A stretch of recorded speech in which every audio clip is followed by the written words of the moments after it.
ברוכים הבאים, חברים יקרים. Welcome our friends. خوش اومدید دوستان عزیزم. That's in Persian. Welcome our good friends.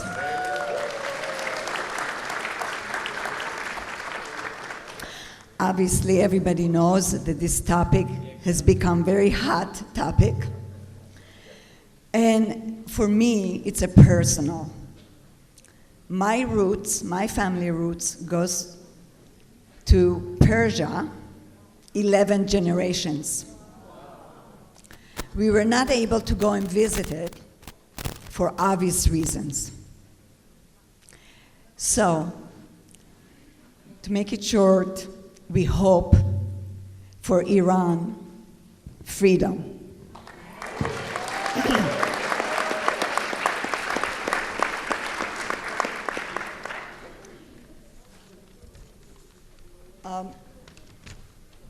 I'm going to keep it short about exactly what we are going to discuss because everything is moving and changing, but pretty much we are going to discuss the Operation Am Kelavie, strategy, challenges, and opportunities, the new development, the gravity of the Iranian protests.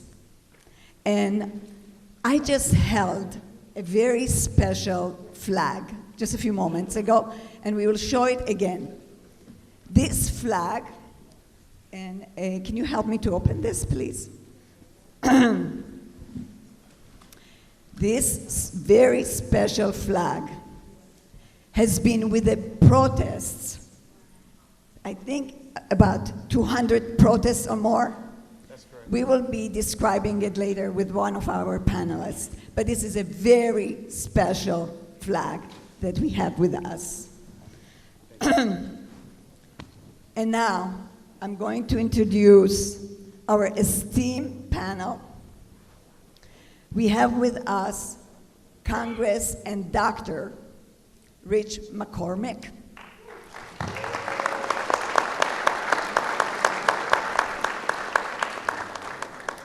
Rich McCormick is a decorated veteran and emergency room physician who proudly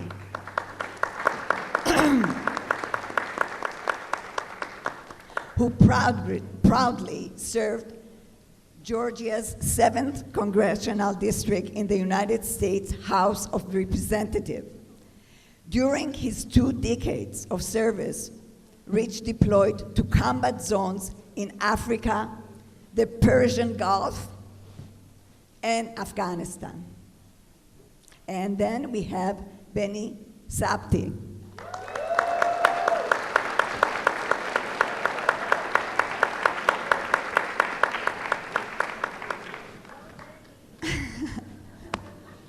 Yeah, a lot of us know him as a lot in our Israeli TV, so that's why he became a star. Beni is an Iran expert at the Institute of National Strategic Studies.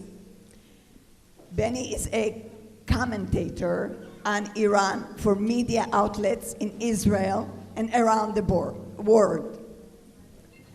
Sabti was born in Iran and raised primarily under the Islamic Revolution regime.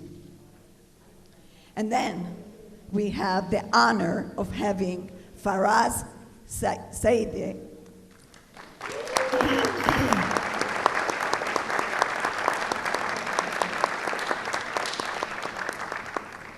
political member, Iran Novin party, and he is lifelong supporter of the King Reza Shah Pahlavi.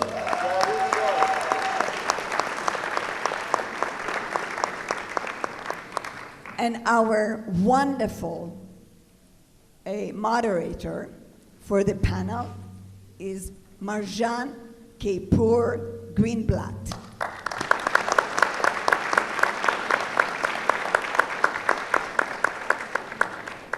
Among a lot of other things that Marjan does, Marjan is human rights activist an advocate for women and minorities in Iran. She is the founder and director of the Alliance for Rights of All Minorities. Thank you. Marjan, take it from.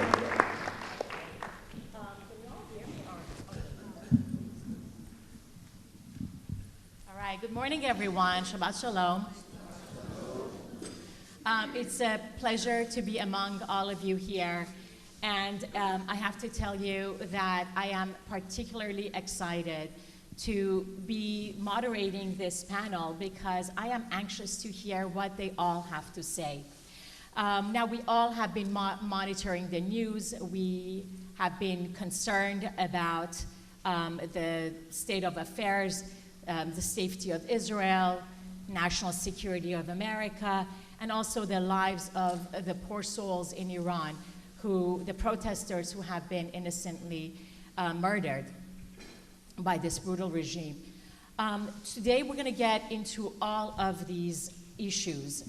We have the right panel, we have the perfect experts who will be shedding light on all of these issues.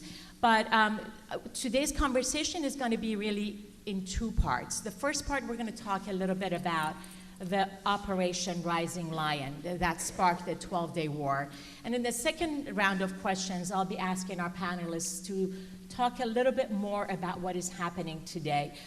So, Beni, let's start with you. You are an expert on all things Iran and Israel. You have been monitoring the situation for all your career.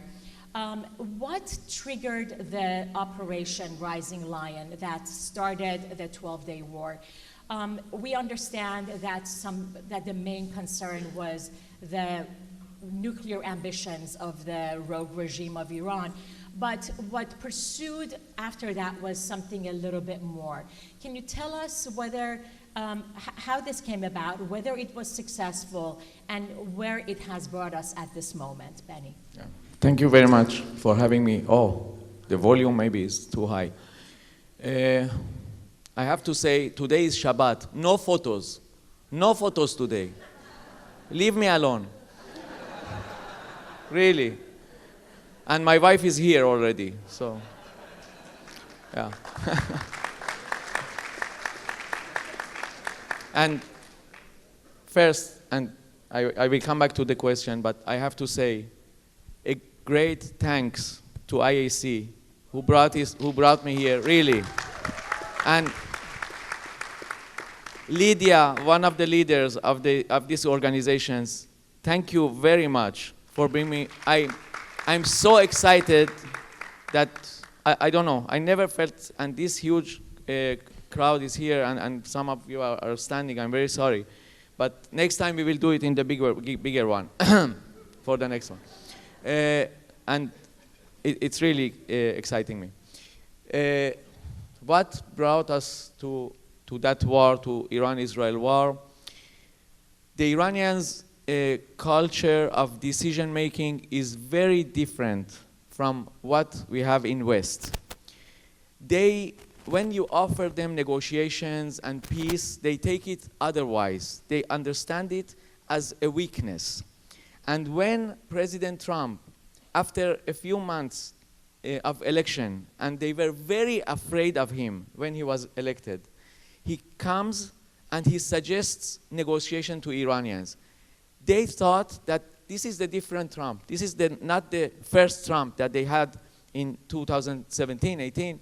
And actually, he also whipped out that Soleimani guy, if you remember, the huge, maybe the greatest achievement of President Trump until now. Really, yes, and we have to thank him. The war was not the same if Soleimani was here, so thank you. They understand it as a weakness, and they think that if they run and proceed in this nuclear program with the last steps, that they bring them so close to the bomb, it's better for the negotiations. They want to take us as hostages. Taking hostages is an Iranian regime theory. It happened in 79 in the embassy in Tehran. It happened in October 7th and many other times. Every foreigner that goes to Iran, he can be hostage. So they wanted to take us as hostages with their nuclear bomb before the negotiations. And they did also a technological process. They had a huge achievement in that place. I don't go to the technical part because I don't understand it also. But someone did something and mixed something, and almost they had the bomb. So the great thing about Israel and US is that we share the information, we share the intelligence.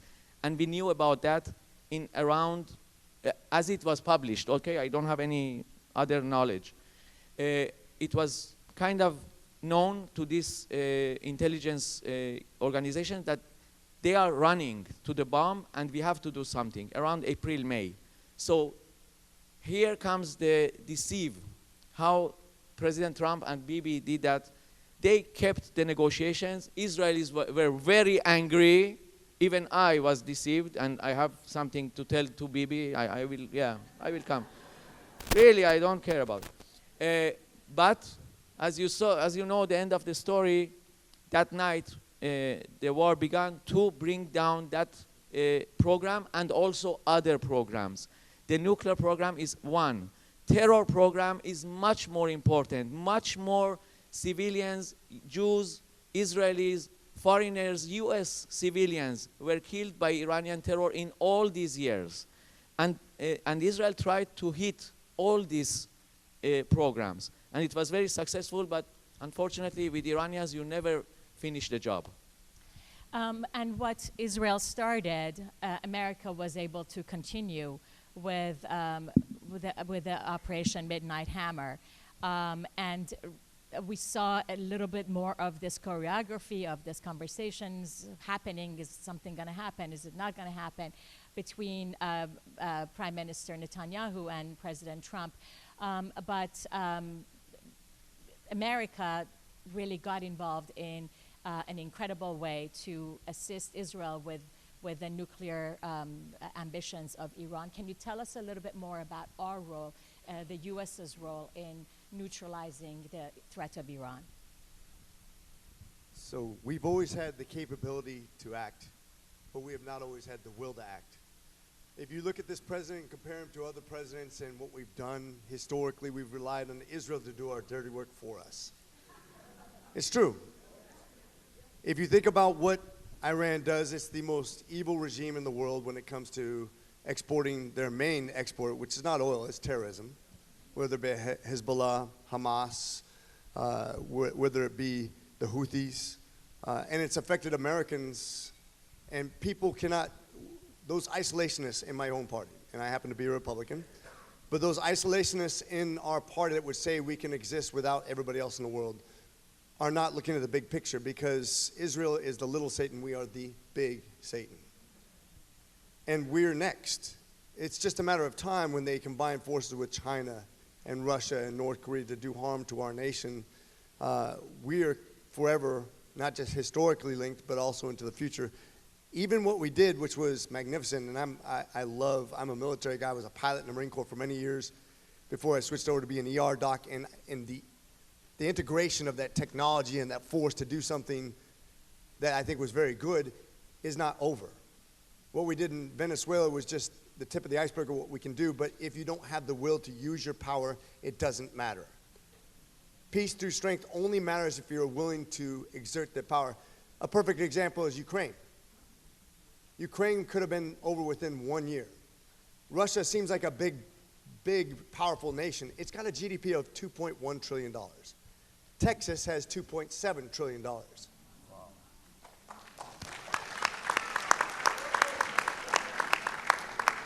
Europe and the United States together have $50 trillion. If you sanction a country dramatically, if you put pressures on other countries we trade with, we could have eliminated the Russian threat to Ukraine almost instantaneously. Not to mention supply Ukraine with all the weapons they could handle. And the same thing goes for Israel. We know that if Hamas laid down their arms today, there would be peace. If Israel lays down their weapons, of course, they're gone. But if you give the people, the good people, and you have to pick your friends wisely, if you give them the weapons and the sanctions and everything we need, we end up with peace. The problem is the will to do it. We have this waffling idea that if we're going to submit to the will of those people who are enemies, all of a sudden they'll be peaceful. We know that's not true. The war will never be over, not in our lifetime, not in our children's lifetime. This is forever evil versus good. We have to have the will, not just the strength, but the will to continue this battle. And by the way, Iran is not just giving up their nuclear arms. That's why it's more important now than ever to topple this evil regime. And I hope the president, I've been encouraging the president wholeheartedly to do whatever he can to destabilize this government so we can go ahead and get back on track. And it would change the world forever.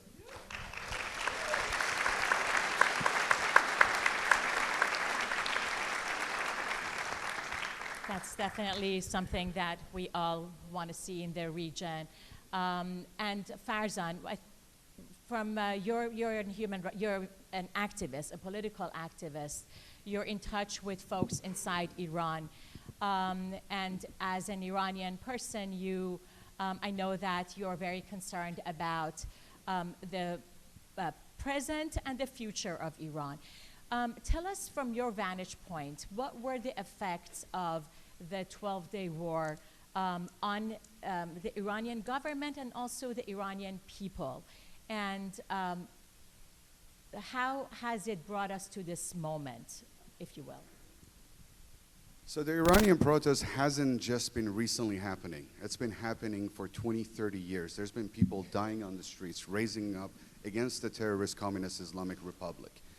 So they've always been put down by external forces when even the internal IRGC didn't have enough forces to put them down. They've been killing just ruthless killings. But for the first time, when the June war started, the Iranians saw that there is another country that cares for us. Israel cares for us. They saw how Israel was targeting just the heads of the operation, the axis of evil, and they weren't targeting the people. So as a result, there was writings on the walls. Israel, please hit them. We got this. And this was the biggest movement that started. The people saw again the bond between Israelis and the Iranians that's been for 2,500 years is unbreakable. They trust Israel with their whole heart. They were more worried about the people in Israel because they knew the IRGC and the Islamic Republic are hitting the people, as where the Mossad and IDF are actually hitting just targets. So they were more worried about the people inside Israel. They saw backing. They were thankful. And that started a movement which you see today. They saw that Israel has their back. They saw the United States has their back. And that encouraged them to lose fear. That's been our number one cause for not being able to get enough people in the street, fear. And that fear is gone now. Now you get 6, 7 million people on the street. And now the radical media, the fake media is blocking us from being seen that there's been at least 12,000 people, mass genocide on the streets. And it could be up to 20, 30,000. We don't know. The internet is disconnected. So now we need everyone to be our voice. This is going to end one way or the other, with or without help. It's just a matter of how many people are going to get killed before they hear our voice. We're going to topple this regime. And we have King Reza Pahlavi on our side. God bless you. Thank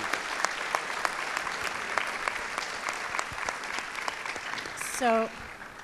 So Ben, where we are right now is that here we are, the protests have started in Iran, and the regime has retaliated against its own citizens with the maximum force that was imaginable.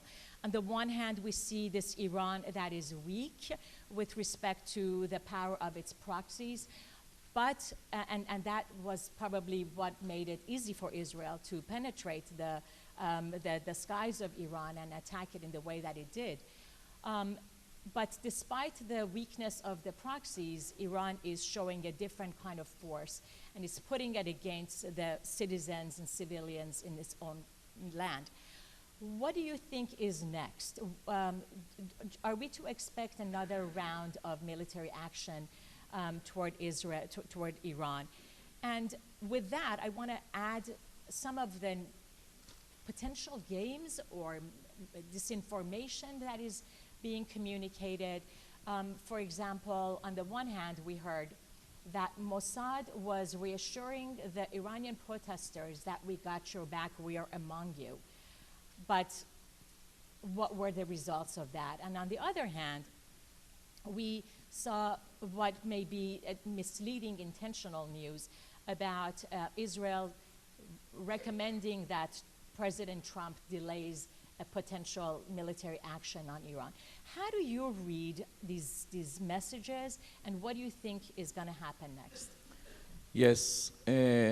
So first of all, and after Farzan explained the special relationships between Israeli people and Iranian people, and it's really a bond. The only thing that brought us to attack very usefully Iran regime, and only Iran regime, it's not only about the proxies and this military weakness. It's because the Iranian people are with Israel. 3 or 4 months ago, I give you just three, four numbers that you understand where Iranian people are standing and why these protests are going to be. It was so predictable. 3, 4 months ago, Iranian regime does an internal poll, a secret poll, that it was not supposed to be relieved. But accidentally, like everything that happens in Iran, there is no rule, there is no law. So it was revealed 92% of the Iranians hate the regime, not the government, not, yes. And when they hate the regime, it means they hate the money that goes to Hezbollah, Hamas, the military programs, the terror program, the missile program, of course. 63% of them knew that the war was not against them, as Farzan said. 75% of the Iranians, it's their numbers. Okay, it's not Beni numbers. Beni doesn't like numbers. 75% of the Iranians love Jews, not Israel, all the Jews. That's it. This is the relationship between us and them. And when we say we have to save Iran, we actually are saying we are saving Jews and Israel. And if we save Israel, we are saving them. So this is a very important thing to know. If there is going to be another round, I'm sure that they didn't learn the lesson of the war. They didn't understand it, actually. It goes back to what I said before, that understanding of the weaknesses and negotiation and not being honest. This regime is about lying and not being honest. So they will go on with their missile program and terror program. For them, it's only temporarily, like Hamas, when they did kind of small pieces, Hudna. And we had peace for 2 months, and we went for other operations. So it's going to be like that with Iran until they are not here. It's not because of us. They want the war. It makes them be there. Being in war makes them survive. It's a very strange thing to say. But this is the Iranians.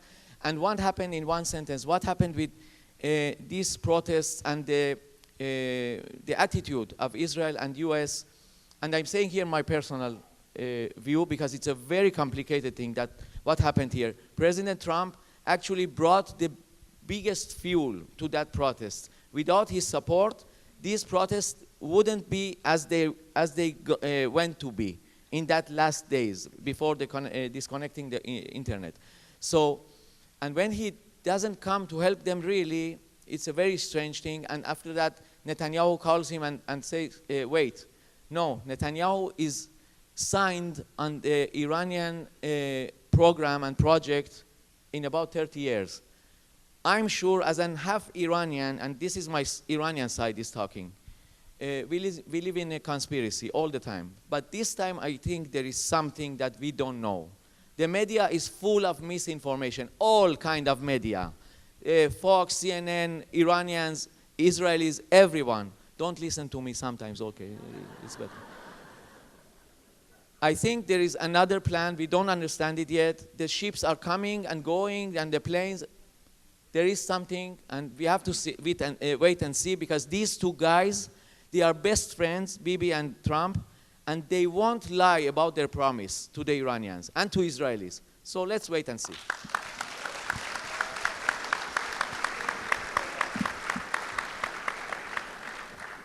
Congressman, I agree that as an Iranian person, I can also attest to the fact that President Trump's messages really invigorated the protesters. And on 8 occasions, by my count, President Trump sent messages on social media, sending promises to the Iranian people that he is encouraging them and help is on the way. We know that President Trump is a man of action, not just a man of words. But how do you interpret the next, the proper response that we will be anticipating from our government in the next coming weeks or days or months? And you and I had just a conversation before we began our panels. And there is also other tools in the arsenal of the US government, such as sanctions. Would sanctions still be an option here? Would sanctioning Khamenei be an option at this moment, or have we surpassed those lines at this moment? I think for far too long we've been too easy on the Tehran regime. And when I say that, there's nothing off the table for us, nothing. Sanctions are only the beginning, and we haven't done enough sanctions. Every sanction that we could ever do should be leveled against them right now. They're the evil, they are truly the most evil regime in the world.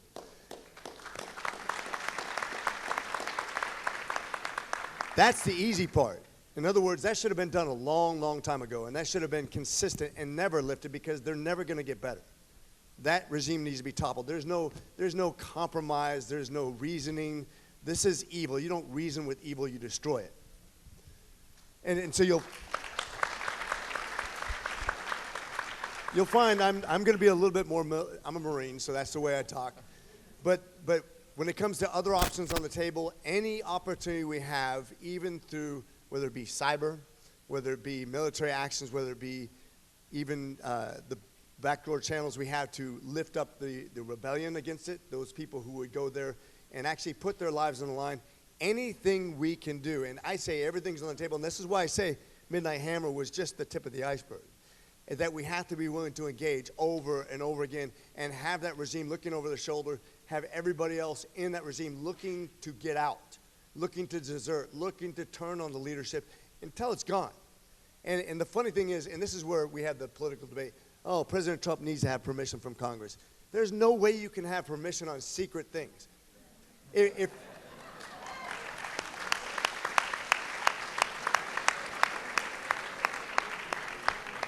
very few people are good at keeping secrets, Congress is the worst. The only thing you can trust is if somebody says they're against you. That's it. If you want a friend there, get a dog.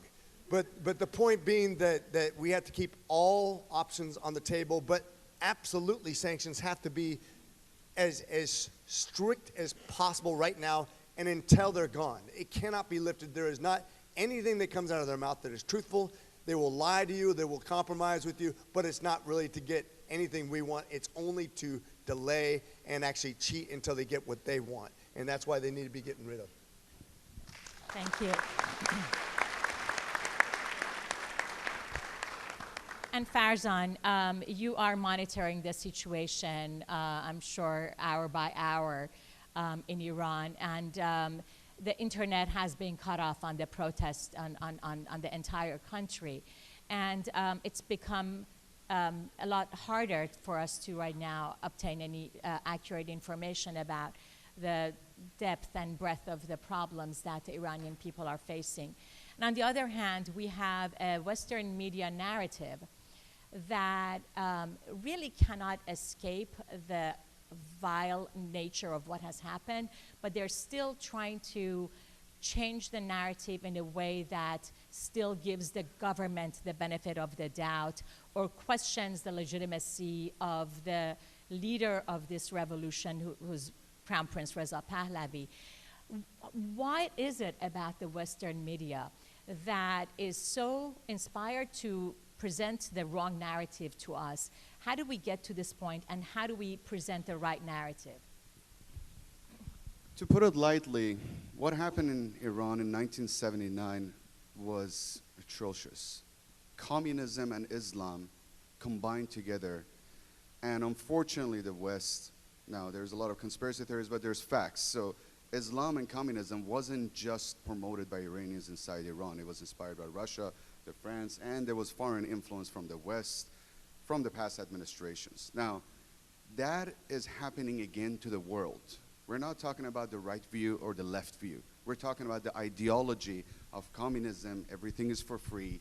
They're trying to promote something. And the media, naturally, most of the medias, they look for chaos. They look for what's popular. They look for what is, and today is axis of evil is being promoted. I think it's a joke that we see pro-Hamas demonstrations all over the country in different parts of the world. This is absolutely ridiculous that we're seeing people promoting terrorism. And for some reason, most of the fake media is actually trying to cover them rather than being the voice of actual patriotism. And the word patriotism, doesn't matter what country you're in, patriotism is the foundation of what builds every single one of our countries. Now, I have a message for the media right now. You've ignored us for far too long. Since 30 years, the Persians have been fighting against the communist terrorist Islamic Republic. Now is the time to either stand with the people or be noted for the rest of the history that you tried to silence them. We're going to win this war, and we're going to rejoin the world proudly, one way or another, with or without you. How many people die is up to you. The news agencies are going to be remembered for whether they stood with the people on the side of the truth or not. Pick your battle. And one more thing, the Iranian Prosperity Project. The one thing that they won't mention is the Iranian Prosperity Project. Tell us about that. So, Crown Prince Reza Pahlavi has had this plan ready. He's been planning it since he wrote the book Winds of Change. And he's been planning this. He's had a government ready. There won't be any void. There's a panel ready. There's government officials from economy to military to power to energy. Everyone is ready, so there won't be a void. And I need to be very clear about this. There will not be a void. There will be a transitional government. Then people can actually choose their elected government. If they want socialism, no problem. If they want democratic government, no problem. If they want constitutional monarchies or a republic government, that's their choice. And their choice will decide their future. And then we can actually move forward, join the rest of the world. So there is a whole master plan, and I urge you to go to this website, IranProsperityProject.com, and you will see all of the information in regards to this. There will never be a void. Thank you for your support.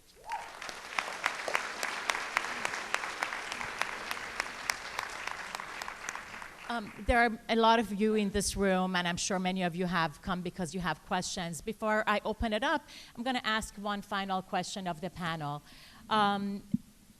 Beni, looking at what has brought us to this moment right now and the different ways that the dominoes are still in the air, what do you hope that the dominoes will land? Or what is your hope about the strategies and tactics that you hope to see on the ground in the coming days and weeks?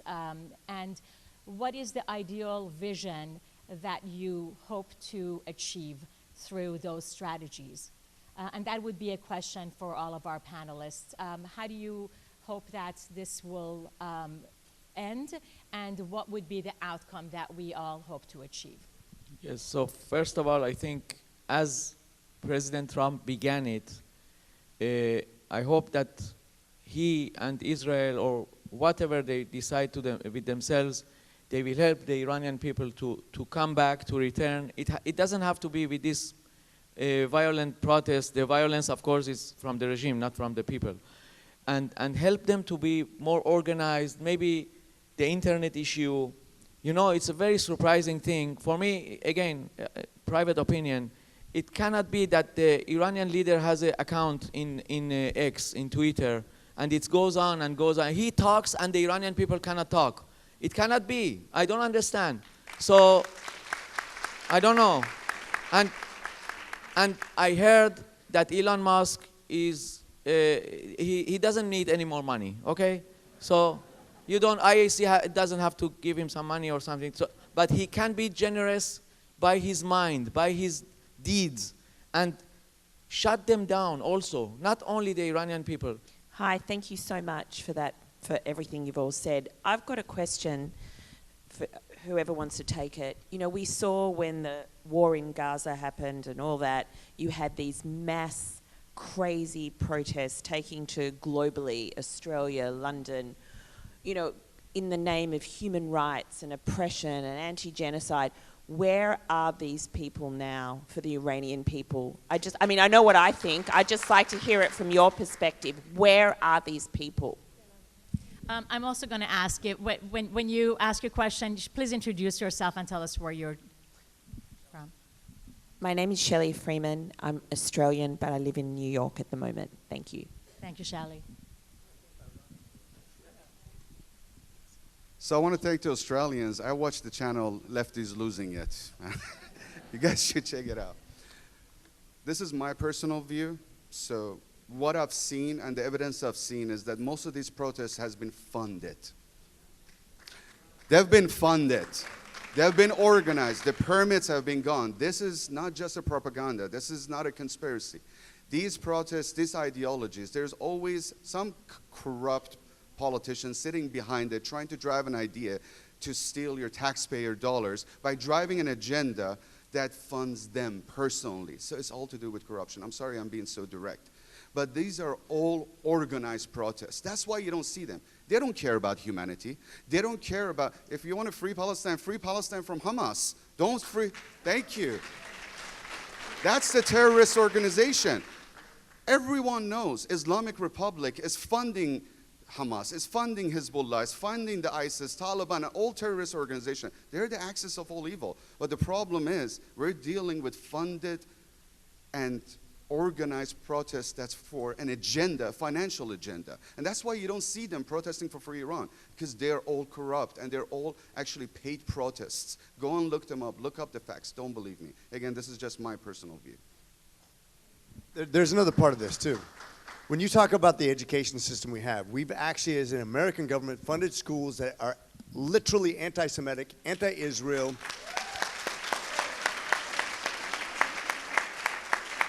Convincing our children that these people who come from foreign nations who hate America are right. And somehow or another, they've achieved the moral high ground.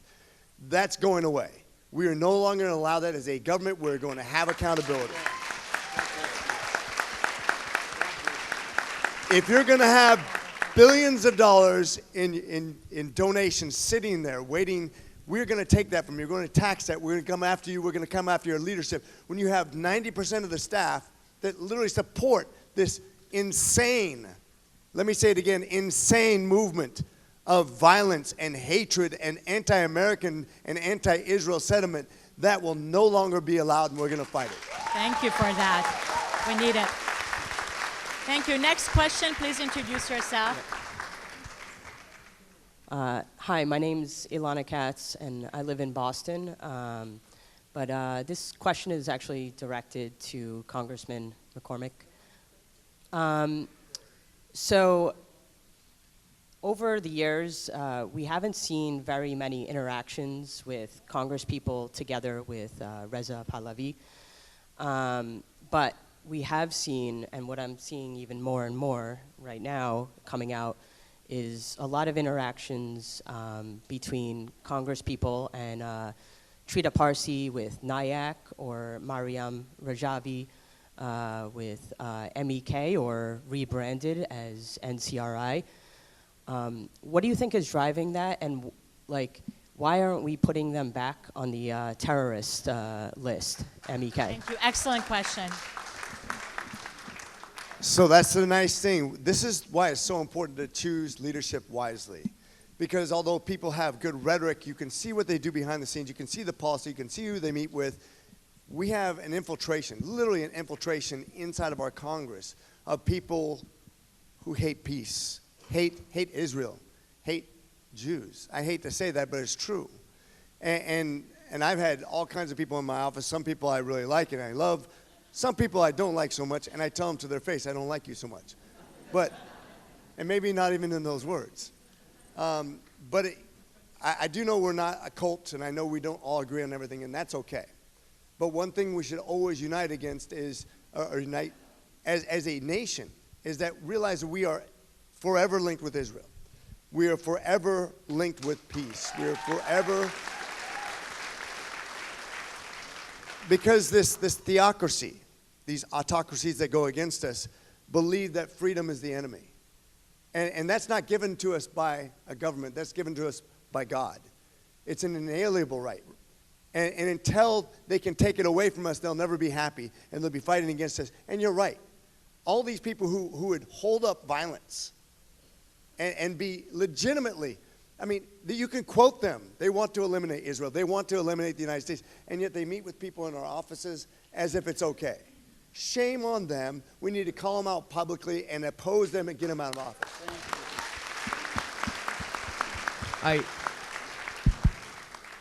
I want to add something,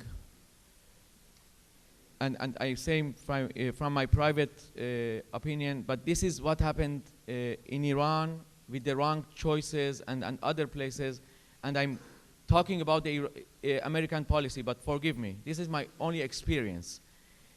If you want good things to happen, you have to choose the right politicians to that places, to do the right things. Those who are taking your money and use it for the right things, to make roads and, I don't know, supermarkets and kindergartens and everything that you need. And not giving charity for free. You don't believe it. When you give free, it brings the terrorists. They bring much more children, and they become bigger and bigger. This is what happened with Hamas. And this is what is happening in Sweden and in London and everywhere. Free is not a good thing, really. And as a Persian, even I say it. No, it's not a good thing. Yeah. So choose the ones who are not naive.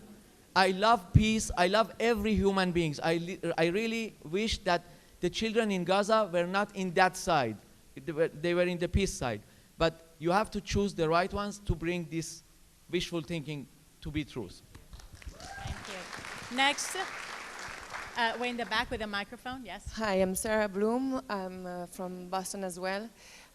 First, I want to thank the Iranian people for the immense lesson of courage they are giving the whole world. That being said, I have a question for, I think the three of you can probably answer. What do you think about the Arab actors of the region? Do you think they would be in favor of a US intervention, or would they actually be an obstacle to it? Thank you. Arab actors in the region. So that's a complex question, because what they really want, what they really say are not always the same. There are a lot of people, and this is the nice thing, I could actually see Saudi Arabia joining the Abraham Accords. I can, honestly. When I first started training out that area in the early 90s, it was hard to go in that country and actually meet with leadership because we were still seen as the bad guy. That has changed. We've seen a transformation, not just through the 90s and early 2000s, but since the Abraham Accords.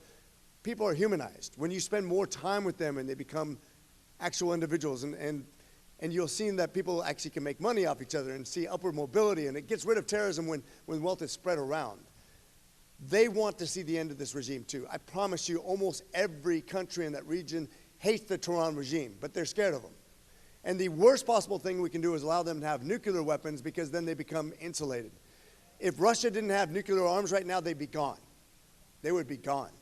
And so it's a very, very important thing to make sure that they don't get over that precipice and become a nuclear power. And we need to do everything we can to keep that from happening. And the more we continue to press on the more moderate countries in that region, the better off we are. But most of them would gladly join us if they thought they can get away with it. But we have a lot of terrorists in that area. And I feel like we have a lot of, they're very bad. We don't like them.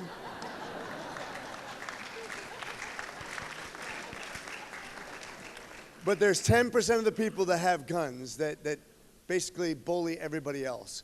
When we were in Afghanistan, one of the briefs we had was, why do they keep on flip-flopping? Why do they go to the Taliban sometimes, the United States, sometimes warlords? Why? Because they just want to live to the next generation. They want to pick a winner. And that's why you can't be half-hearted when you commit to somebody. You can't leave after 20 years. This is a lifelong relationship we have. We're family for life. This doesn't go away. You can't say today it's convenient, tomorrow it doesn't help me. We have to be committed to this long-term, forever, for our children, for our generations to come. We need to teach that. Because we're almost out of time, we're going to take go ahead, Ofra, take two more. Okay, go ahead. I just admire all of you, so thank you for being here, and thank you, IAC. But this is for Commander Dr. McCormick. Congressman. Would you please consider running for president for the next election? Excellent. Support me and all your wildest dreams will come true. It'll be amazing. Hi, my name is Gila Nissan. I'm third generation Israeli. And I have two concerns that perplex me. First of all, I understand that the Brits and US toppled the Shah. And it happened just like that overnight. And second of all, nobody speaks about Qatar. And nobody speaks about the fact that Trump is selling so many weapons right now to countries around Iran that are threatened by Iran. And so it's a concern. And if things are happening on many levels, that is a level to consider. Can you relate? Do you want to take this, Beni? Quick response? Oh, sorry, Michael.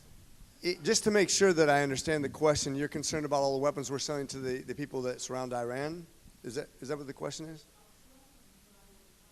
Yeah. So if you look at Saudi Arabia right now, they probably have one of the highest investments by percentage of GDP into weaponry. Russia's right up there, actually higher than that just now because of the war. That's actually a stabilization factor. When you have Iran surrounded by people that are pointing weapons back at them for a change, it's going to keep them in check. That's why the nuclear weapon piece of this is so important. And that we actually can result in violence. People forget, violence is a horrible thing, but it's not the worst thing. And let me explain that. Anybody who's read Gulag Archipelago understands how a movement can kill 60 million people just like that in that area. But if you look at, in one day, we killed 100,000 civilians in Japan in one day. And they were all innocent. If you didn't kill those people during a war, we would have had 100,000 people die per year for 20 years, and the war would have never ended. Sometimes you have to do I know I sound very militant. And I'm not trying to say that the human life loss is good. It's horrible. It's the worst thing. Anybody who's been in a war understands war is the worst. But if you go in half measures, once again, if you show a regime that, oh, okay, we're going to give you a little bit of something that has never, ever, ever succeeded.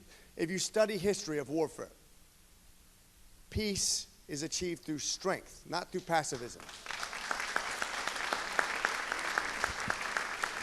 And I want the Tehran regime to fear us because they don't understand love. They only understand strength and fear. Thank you very much. Last question. Hi, my name is... We can talk afterwards, too. Hi. Let's take the next question. I apologize. We can talk Let's take after. the last question and... Yeah, for sure. Well, I actually want to address hi. the second. Okay, let's hear your question. Farzan, you will give your addition and Okay, my name is Lily Artenstein, and I'm from Los Angeles. You talked about the culture of Iran. Since Cyrus Koresh, it has been a great thing. However, the young generation now, they don't know that. They are living 50 years under this regime, and they have no idea of what happened before.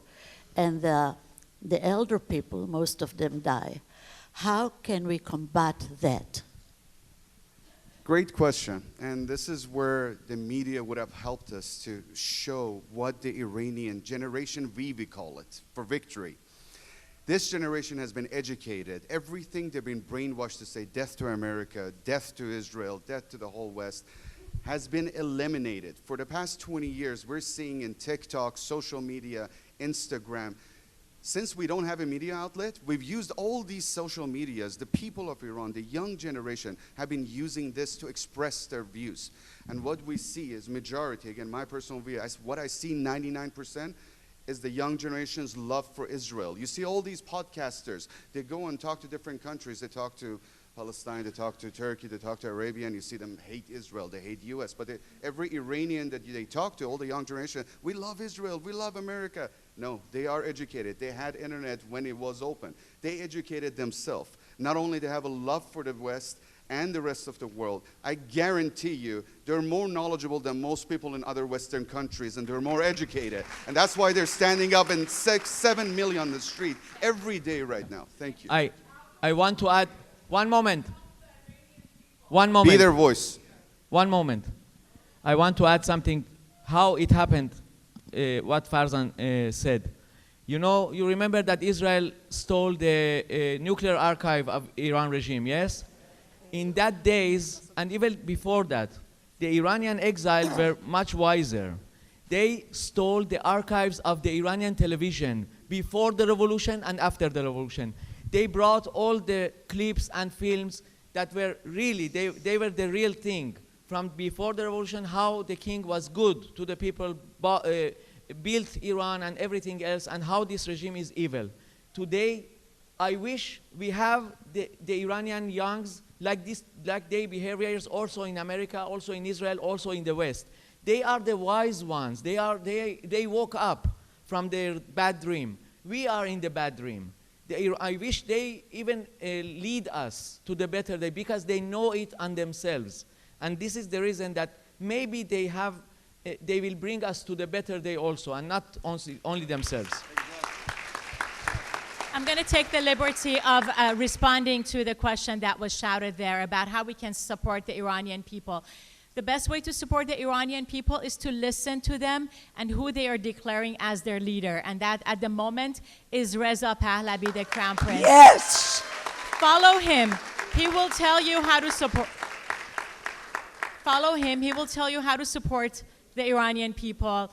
Follow his social media, replay his messages, and spread the word. Thank you so much to all of our esteemed panelists. Hold on. Farzan, Before you Congressman go, Beni, thank you so much. Yeah, before you go, we have special flag that we wanted to show you. Farzan, please hold on to it. Can you guys all stand up? Please stand up. Stand up.